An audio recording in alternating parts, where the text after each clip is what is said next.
Good morning all of you. आज हमारी जो क्लास का टॉपिक रहेगा वो रहेगा समूहन विभिन्न प्रकार के जंतु समूहों में। देखिए, हमने हमारी जो लास्ट क्लास हुई थी उसमें समूह के बारे में पढ़ा था। देखिए, समूहन का बेसिक जो शब्द है वो क्या है? समूह। देखिए, जीव जब भी समूह में रहता है तो वहां उसको भिन्न भिन्न प्रकार के फायदे होते हैं। कहने का मतलब क्या है कि जंतु जब भी किसी समूह में रह रहा है तो वहां उसको विभिन्न प्रकार के फायदे जैसे भोजन, सुरक्षा, अनेक प्रकार के लाभदायक फायदे होते हैं। देखिए, समूह में जब भी जंतु रहता है तो उसे परभक्षी जो दूसरे शिकारी जीव है उससे उसकी सुरक्षा भी हो जाती है और खतरा होने पर समूह के सभी सदस्यों को संकेत भी मिल पाते हैं। अब देखिए, आज हमारा जो टॉपिक शुरू होगा वो शुरू होगा समूहन विशेष तौर से रिसर्च बंदर पर।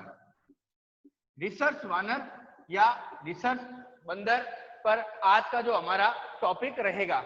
देखिए, रिसर्च वानर या रिसर्च मंकी भी एक समूह में रहने वाला जीव है, अर्थात ये जो बंदर है यह वानर एक समूह में रहने वाला जीव होता है। और सबसे बड़ी विशेषता क्या है कि इसके एक समूह में 3 से 5 नर होते हैं। ध्यान रखिएगा, इसके एक समूह में 3 से 5 नर होते हैं। प्रत्येक नर के पास 6 से 7 मादाएं होती हैं और इसके पश्चात इसके समूह में जो शेष होते हैं वो क्या होते हैं? बच्चे। अर्थात रिसर्च बंदर का जो समूह होता है उसमें नर, मादाएं और बच्चे तीनों मिलकर इसके एक समूह का क्या करते हैं? निर्माण करते हैं। अब इसमें एक मुख्य नर होता है, जिसे कॉमन भाषा में इनका नेता कहते हैं। देखिए, सबसे बड़ी बात क्या है, इनके सदस्य में एक मुख्य नर होता है जो सबसे ज्यादा प्रभावशाली होता है, जिसको मुख्य नर या समूह का नेता भी कहते हैं। और इसके पास एक वीटो अधिकार होता है। देखिए, ध्यान रखिएगा, इसके पास एक वीटो अधिकार होता है।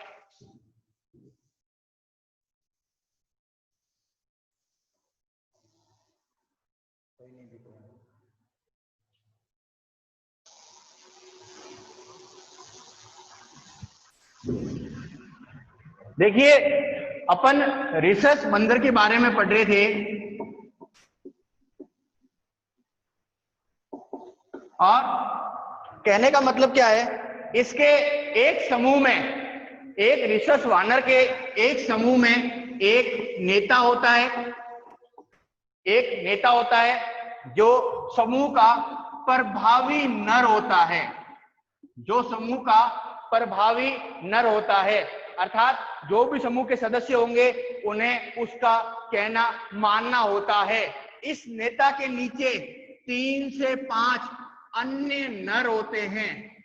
3 से 5 अन्य नर होते हैं जो इस समूह में इस नेता के साथ रहते हैं और प्रत्येक नर के पास, अर्थात ये जो 3 से 5 नर हैं, प्रत्येक नर के पास 5 से 6 मादाएं होती है। प्रत्येक नर के पास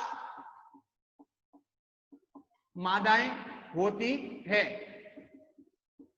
तो कहने का मतलब क्या है कि एक नेता या प्रभावी नर होता है, उसके अलावा 3 से 5 अन्य नर और 5 से 6 प्रत्येक नर के पास मादाएं होती है और अन्य क्या शेष क्या होते हैं? इस समूह में बच्चे होते हैं। अब सबसे बड़ी विशेषता क्या है कि इस समूह के अंदर कुल सदस्यों की जो संख्या होती है वह 160 होती है। इस समूह में कुल जो सदस्यों की संख्या होती है वह लगभग 160 होती है। कहने का मतलब एक रिसर्च वानर के समूह में टोटल सदस्यों की संख्या कहो कि नेता, अन्य नर, मादाएं और बच्चे, इन सभी को अगर मिला दिया जाए तो इनकी जो संख्या होगी वो 160 होती है। अब देखिए, नेता होता है वो प्रभावी नर होता है। कहने का मतलब क्या होता है, नेता का चयन जो भी होगा वो हमेशा युद्ध के द्वारा होता है, अर्थात जिसे भी नेता बनना होता है वह प्रभावी नर को चुनौती देता है।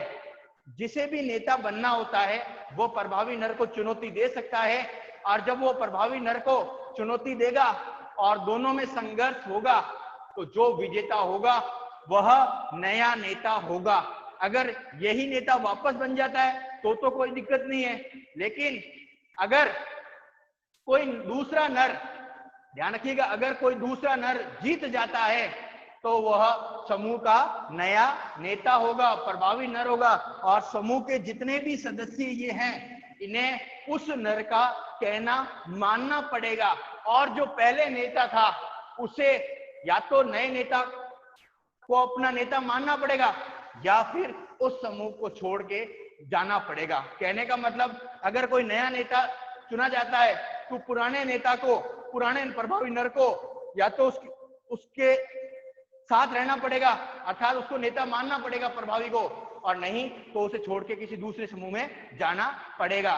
तो कहने का मतलब क्या है कि रिसर्च बंदर के एक समूह में एक नेता, 3 से 5 अन्य नर, प्रत्येक नर के पास 5 से 6 मादाएं होती है और समूह के बच्चे होते हैं। अब देखिए, रिसर्च बंदर जो वानर है यह हमेशा 3 चक्र में रहता है। देखिए, हमेशा ध्यान रखिएगा, यह 3 चक्रों के रूप में रहता है। देखिए, समूह अपन जानते हैं, रिसर्च बंदर जो सबसे ज्यादा मंदिरों में, घरों के आसपास ये सबसे ज्यादा पाए जाते हैं। और सबसे बड़ी विशेषता क्या होती है कि इनके समूह में धीरे धीरे सदस्य बढ़ते भी रहते हैं और घटते भी रहते हैं, अर्थात इनमें भोजन के लिए, स्थान के लिए परस्पर क्या होगा, हमेशा संघर्ष होता रहता है।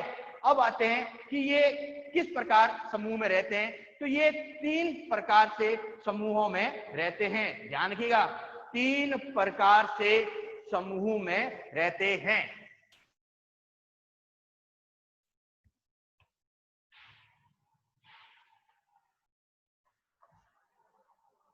देखिए, पहला समूह होता है वो होता है केंद्रीय उप समूह। केंद्रीय उप समूह, देखिए, केंद्रीय उप समूह को अपन इंग्लिश के अंदर सेंट्रल सब ग्रुप कहेंगे।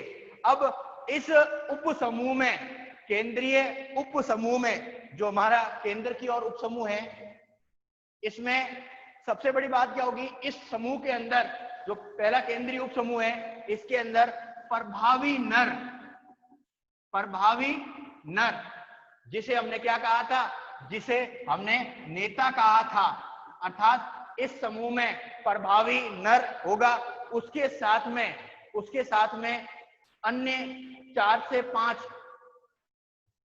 इसके साथ में अन्य 4 से 5 नर और कुछ बच्चे होंगे। अर्थात जो पहला हमारा समूह है उसके अंदर प्रभावी नर 4 से 5, दूसरे नर और छोटे बच्चे साथ में होंगे। इसमें कोई भी मादा नहीं होगी। सबसे बड़ी विशेषता ध्यान रखिएगा, इस समूह में कोई भी मादाएं नहीं होगी। दूसरा होता है प्रभावी समूह।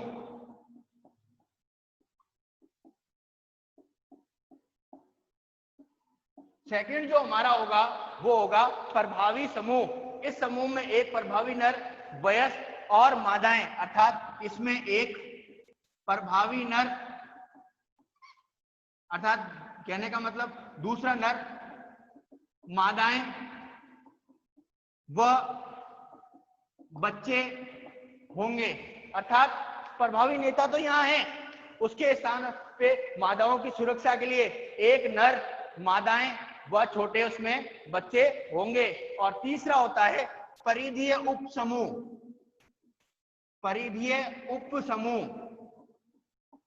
यह इसमें जो वयस्क सदस्य है कुछ, वो परिधि की ओर स्थित होंगे, अर्थात खतरा होने पर, अर्थात किसी भी प्रकार का खतरा होने पर उसका संकेत समूह के सभी सदस्यों को देंगे, ताकि समूह के सभी सदस्य किसी उचित स्थान पर जाकर समूह की क्या कर सके, सुरक्षा कर सके। तो कहने का मतलब क्या है कि रिसर्च बंदर के अंदर वानर में 3 समूह होते हैं, केंद्रीय उप समूह, प्रभावी समूह और परिधीय उप समूह। अब सबसे बड़ी विशेषता क्या होती है, इस समूह के सभी सदस्य एक साथ, अर्थात एक समूह के सभी सदस्य एक साथ जीवन यापन करते हैं।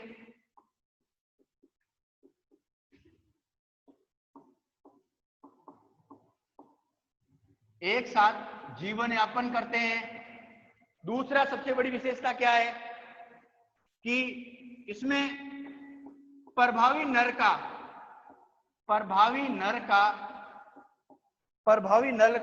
बाहुल्य होता है, अर्थात जो प्रभावी नर कहेगा वही समूह के अन्य सदस्य उसका अनुसरण करेंगे, अर्थात प्रभावी नर का जो भी कहना होगा वही नर उसको, जो अन्य मादाएं नर है वह उसका मानेंगे। अब देखिए, प्रत्येक नर के पास खुद की 5 से 7 मादाएं होती है, वह उन्हीं के साथ क्या करेगा, प्रजनन करेगा। और सबसे बड़ी विशेषता क्या होती है, जैसे ही कोई दूसरा सदस्य इस समूह में आक्रमण करता है तो परिधि की ओर बैठे हुए सदस्य, अर्थात परिधि की ओर जो स्थित सदस्य होते हैं वो क्या करते हैं, इसकी सूचना समूह के सभी सदस्यों को दे देते हैं। तो कुछ सदस्य तो क्या करेंगे, मादाओं को, बच्चों को सुरक्षित स्थान पर ले जाने की कोशिश करेंगे, जबकि कुछ सदस्य जो आक्रमणकारी है उससे लड़ने की कोशिश करेंगे, ताकि क्या हो, समूह की सुरक्षा हो जाए। अब देखिए कि अपन ने ये तो बेसिक पढ़ लिया, लेकिन अपना जो टॉपिक था वो था सामाजिक व्यवहार। तो सामाजिक व्यवहार ये किस प्रकार सामाजिक संबंध दर्शाते हैं, तो कहा यह गया है कि रिसर्च वानर में 10 प्रकार के सामाजिक संबंध बताए जाते हैं, अर्थात रिसर्च वानर में 10 प्रकार के सामाजिक संबंध बताए जाते हैं, जिसको सर्वप्रथम रे कारपेंटर ने समझाया था।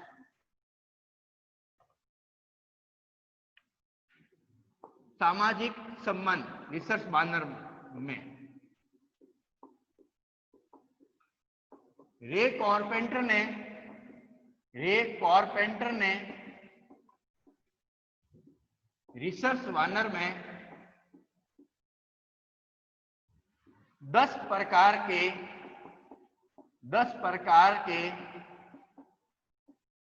सामाजिक संबंध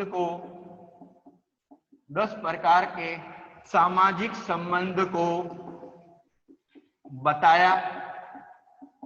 अब देखिए 10 प्रकार के सामाजिक संबंध का मतलब क्या है कि मादा में संबंध, एक समूह के नर में कैसा संबंध होगा, मादा युवा में कैसा संबंध होगा, अर्थात 10 अलग अलग प्रकार के संबंधों को इन्होंने समझाया था। सबसे पहला जो संबंध है वो है मादा और युवा में संबंध, अर्थात फीमेल एंड यंग रिलेशनशिप्स, अर्थात मादा और युवा सदस्य है उनमें किस प्रकार का संबंध होगा उसके बारे में अपन चर्चा करते हैं।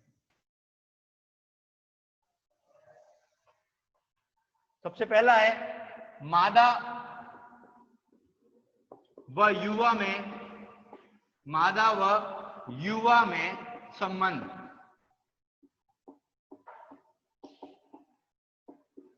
देखिए मादा फीमेल और युवा में संबंध किस प्रकार का होगा। देखिए मादा हमेशा युवा वानरों के प्रति संवेदनशील होती है और उन्हें हमेशा अपने पास रखती है, और यदि वो कोई युवा सदस्य गिर जाता है तो मादा उसे उठाती है, उसकी देखभाल करती है तथा उसका लालन पोषण करती है। तो पहला जो हमारा संबंध है वो क्या है, मादा और युवा में संबंध। इन दोनों का संबंध एक प्रकार से माँ और बच्चे का जिस प्रकार का संबंध होता है उसी प्रकार का इनका संबंध होता है। और अगर युवा किसी पेड़ से गिर जाए या उसे किसी प्रकार की चोट लग जाए तो मादा उसकी देखभाल करती है और उसका पुनः ध्यान रखती है ताकि उसे किसी प्रकार का खतरा नहीं हो। तो पहला जो हमारा संबंध था वो था मादा और युवा में संबंध। सेकंड होता है मादा मादा में संबंध।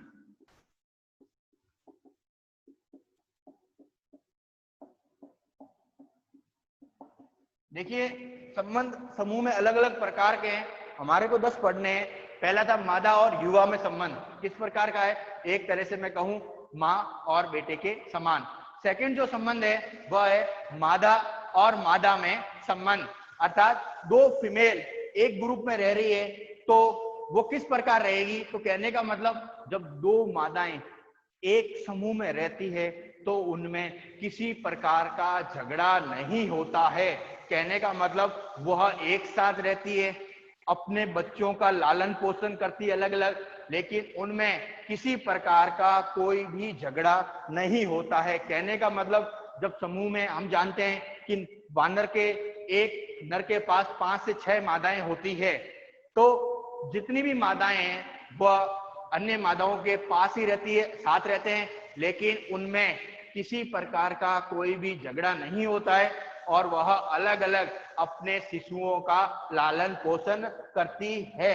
और सबसे बड़ी जो थर्ड पॉइंट है वह है युवा युवा संबंध। युवा युवा संबंध देखिए यंग यंग रिलेशनशिप। देखिए हम जानते हैं कि दो वानर जब एक उम्र के एक साथ रहते हैं तो उनमें अनेक प्रकार की क्रीडाएं अर्थात अनेक प्रकार के खेलकूद जैसे प्रतियोगिताएं होती है। अर्थात जब वानर एक पेड़ से दूसरे पेड़ पे छलांग लगाता है तो एक युवा एक पेड़ से दूसरे पेड़ पे छलांग लगाता है तो दूसरा युवा उसी को देखकर उसके पीछे छलांग लगाता है। अर्थात उनमें जो संबंध होता है वो एक खेलने के प्रति अर्थात क्रीडाशील होता है, जिसमें दोनों वानर साथ रहते हैं और एक दूसरे का सहयोग करते हैं और जीवन को आरामदायक व्यतीत करते हैं। और सबसे बड़ी विशेषता क्या होती है कि जब भी दो युवा रहते हैं तो वह किसी को एक युवा दूसरे युवा को किसी प्रकार का नुकसान नहीं पहुंचाते हैं। अर्थात कहने का मतलब क्या है कि युवाओं में किसी प्रकार की कोई विरोध की जो भावना होती है वह नहीं होती है।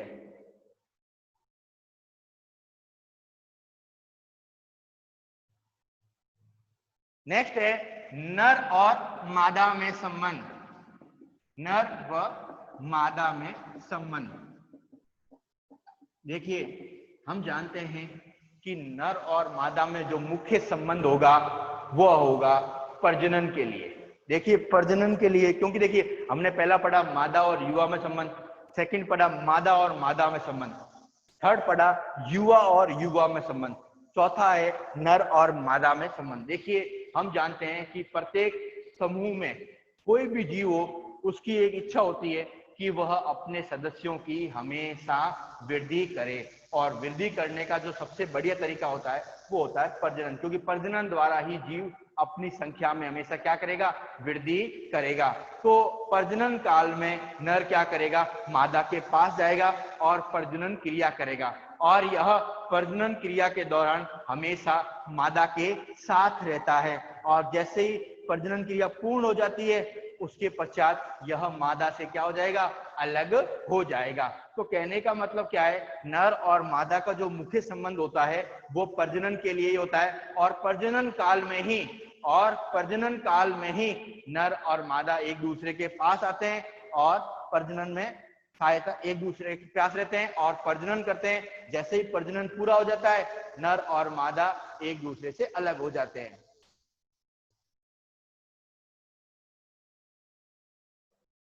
नेक्स्ट है नर और युवा में संबंध। देखिए ये सारे संबंध है।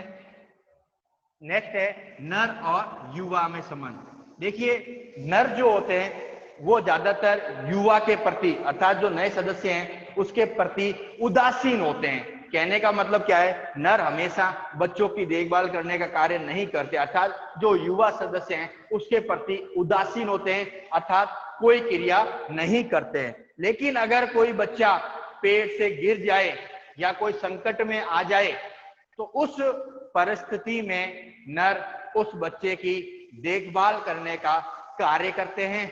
लेकिन जैसे ही वो बच्चा सामान्य परिस्थिति में लौट आता है, नर वापस उदासीन हो जाते हैं। तो कहने का मतलब नर और युवा में जो संबंध होता है वह एक प्रकार से उदासीन होता है। और उदासीन होने का मतलब क्या है कि एक दूसरे के प्रति नर जो होते हैं वो युवा का किसी प्रकार से कोई सहयोग नहीं करते हैं। नेक्स्ट है नर व नर में संबंध। देखिए, हम जानते हैं कि एक समूह में एक तो नेता है और 3 से 5 क्या है, अन्य सदस्य हैं। तो कहने का मतलब क्या है, नर और नर में जो संबंध होगा वह सहयोग का होगा, अर्थात उनमें किसी प्रकार की द्वेष भावना, ध्यान रखिएगा, उनमें किसी प्रकार की द्वेष भावना नहीं होगी, अर्थात एक नर दूसरे नर के पास रहेगा, उनमें किसी प्रकार का कोई भी संघर्ष नहीं होगा। और एक नर अपनी जो स्पष्ट स्थिति होती है वह अन्य नरों के साथ साझा करता है, और जब भी उन्हें कोई भोजन मिलेगा तो वह इसकी सूचना समूह के अन्य नरों को भी दे देगा।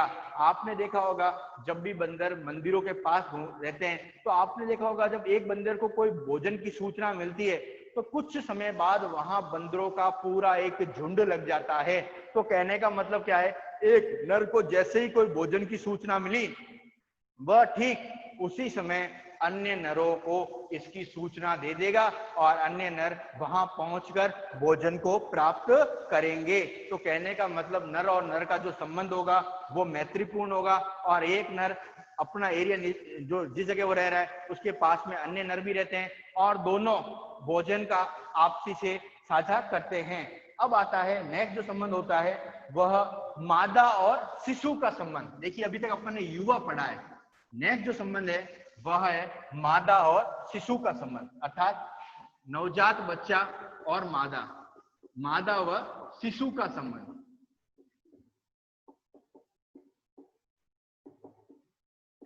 देखिए, मादा का मुख्य जो कार्य होता है वह क्या होता है,